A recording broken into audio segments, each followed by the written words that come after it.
செங்கல்பட்டு அருகே அடுத்தடுத்து 3 வீடுகளில் முகமூடி கொள்ளையர்கள் கைவரிசை காட்டியிருக்கிறார்கள். முக்கிய செய்தியாக பார்த்துக் கொண்டிருக்கிறோம்.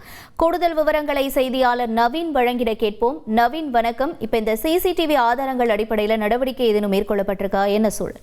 வணக்கம்.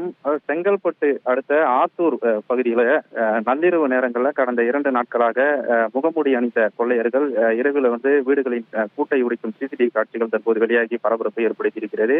அதாவது ஆத்தூர் பகுதியில சங்கர் என்பவரது வீட்டில் நேற்று இரவு அவர் தூங்கிக் கொண்டிருந்தார். அப்போது அவரது வீட்டின் பூட்டு உடைக்கும் சத்தம் கேட்டிருக்கிறது. அப்போது உடனடியாக அவர் கதவை திறந்து பார்த்தபோது அங்கு 2 கொள்ளையர்கள் இருந்திருக்கிறார்கள்.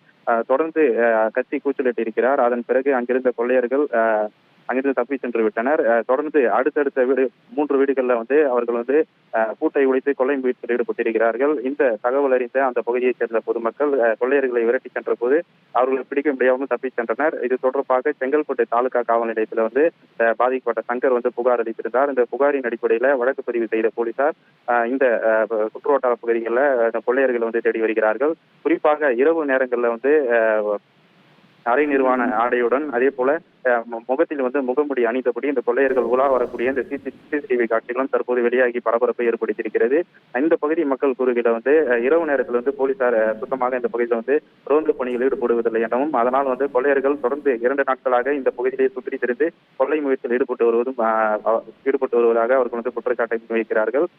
இந்த சம்பவம் தொடர்பாக போலீசார் வழக்கு பதிவு செய்து தனிப்படை அமைத்து இந்த கொள்ளையர்கள் தீவிரமாக தேடி வருகின்றனர்.